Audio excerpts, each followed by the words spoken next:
Bonjour à tous. Alors, suite à des problèmes personnels, à des occupations personnelles, je n'ai pas pu faire de critique pendant plus de 2 longs mois.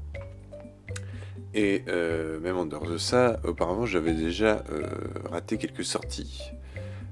Donc, je me permets de faire des vidéos rattrapage. Donc, une vidéo rattrapage sur les sorties de février que j'avais raté, enfin dont je n'ai pas fait de critique, mais depuis que j'ai vu. Une vidéo sur les rattrapages des sorties du mois de mars, une sur les sorties du mois d'avril, et enfin une sur les sorties du mois de mai. Donc, pour commencer, on va commencer avec le mois de février. Bah oui, que voulez-vous, l'ordre chronologique reste le plus logique. Et du coup, ça va être une courte vidéo, puisque sur cette vidéo, il n'y aura seulement que 4 films, puisque j'avais déjà pas mal fait de critiques sur des films du mois de février. Donc dans cette vidéo, vous retrouverez Un jour dans la vie de Billy Lynn, de Ang Lee, Silence de Martin Scorsese, Split de M. Night Shyamalan, et enfin Red Dingue de Danny Boone. Voilà, donc bon visionnage. Un jour dans la vie de Billy Lynn, dernier film de Ang Lee, est un film de guerre intéressant, car ne versant pas dans le patriotisme exagéré. Mais finalement, film de guerre, je dirais même plus film sur les à côté de la guerre, car les scènes d'action sont sporadiques, il y en a quasiment une seule, et celle-ci se révèle un peu banale, même si elle est centrale à l'histoire.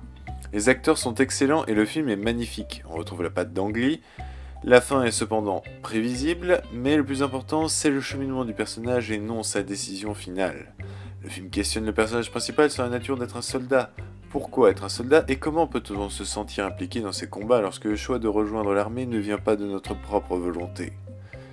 Donc c'est un film que je vous conseille et indéniablement l'un des meilleurs films de l'année. Silence de Martin Scorsese. Là, je suis beaucoup moins fan. Et pourtant, j'attendais énormément ce film parce que, comme je l'ai dit précédemment, j'adore les films qui montrent un choc des cultures et plus particulièrement, je suis passionné par les films qui montrent un choc des cultures occidentales et orientales.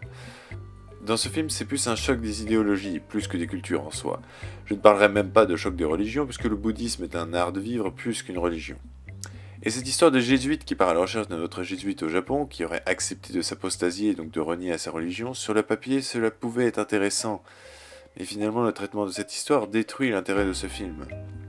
Tout d'abord, le film est long et austère, et même si c'est voulu, je maintiens mon avis. Un film que vous trouvez long, et dans lequel vous vous ennuyez, même si c'est voulu et que c'est un effet de style, ce n'est pas un bon effet de style. Qu'un réalisateur ne souhaiterait à aucun moment que son film provoque l'ennui, car qui dit ennui dit sortir du film et du coup on perd des spectateurs, qui risquent de passer à côté du message, ou pire, d'en avoir strictement plus rien à foutre de ce qui se passe devant lui. Personnellement, je me suis ennuyé, mais plus particulièrement dans la première partie du film. Dès lors qu'un certain personnage, sans trop vous spoiler, est maintenu captif, le film retrouve un certain souffle et un certain intérêt, et je commençais à comprendre enfin là où le film voulait me mener.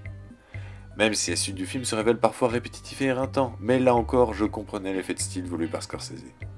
Cependant, comprendre un film ne veut pas dire l'apprécier, ni encore moins être d'accord avec lui.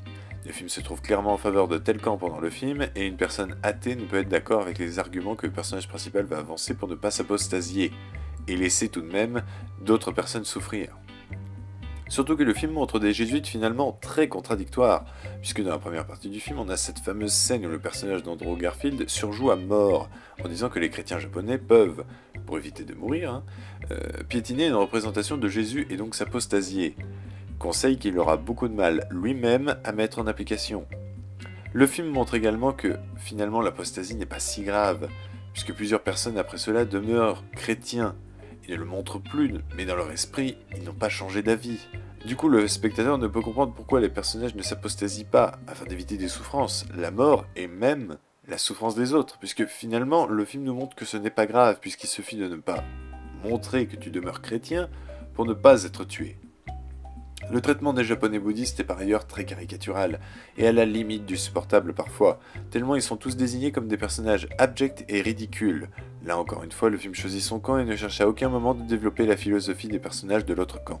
J'ai tout de même apprécié le film pour ses décors, mais cela est normal parce que je suis fasciné par les paysages japonais.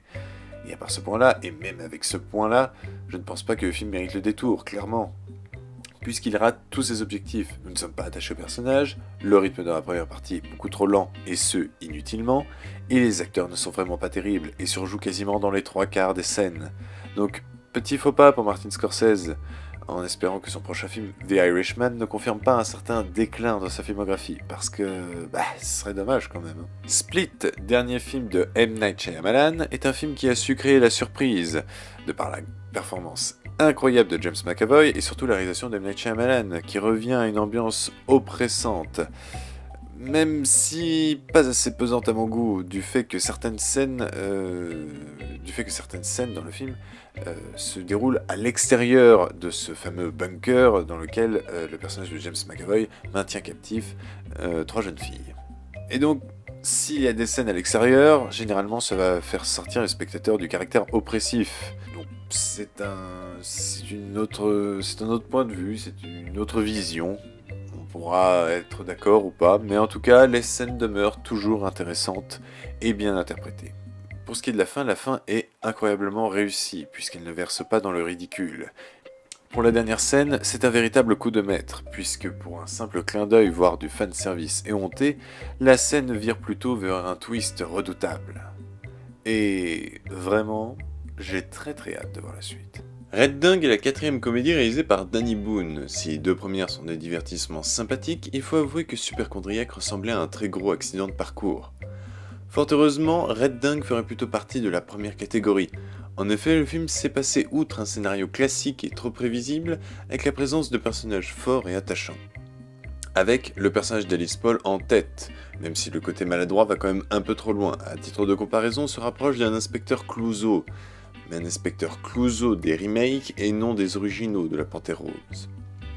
Danny Boone est aussi de retour devant la caméra et il ose enfin jouer un autre personnage que l'idiot du village. Et ça fait plaisir, puisqu'au moins on sait désormais qu'il sait jouer sur plusieurs registres. Si à l'avenir il perdure dans cette voie, ce sera parfait. Les personnages de Michel Blanc et François Leventhal sont également très réussis. Seul le personnage d'Yvan Attal paraît vraiment too much, et celui-ci cabotine à mort. Alors cela marche dans certaines scènes qui nous montrent le potentiel comique d'Yvan Attal, mais généralement on a quand même l'impression qu'il en fait des tonnes, et c'est dommage. Pour passer du coq à l'âne, les effets spéciaux sont excellents, oui parce que le film a des effets spéciaux. Et ce sont les meilleurs que j'ai vus dans un film français depuis un long dimanche de fiançailles, je crois. La réalisation est très bonne et le rythme est efficace, et c'est un assez grand tour de force car d'un autre côté les ficelles du scénario sont extrêmement éculées tout comme certains gags qui vont vous faire soupirer, tellement vous allez trouver ça gros qu'un film de 2017 nous ressort le gag du dossier ou encore de la cagoule. Mais rassurez-vous, le film sait par moments viser juste dans son humour. Viser le raid, t'as compris? Le film se permet même de faire passer plusieurs messages, tout d'abord celui de la critique du machisme dans les milieux militaires, mais également celui parfois du manque de retenue des médias, qui a tendance de chercher le scoop, peuvent mettre en péril la vie de certaines personnes. Certes, le traitement n'est peut-être pas subtil, mais ce sont des sujets qui ont le mérite d'être peu abordés au cinéma, donc c'est plutôt bienvenu. Ce n'est donc pas le meilleur film de l'année, mais on y passe un agréable moment devant cette comédie, qui ne fait ni plus ni moins que ce qu'on lui demande, nous divertir et nous amuser.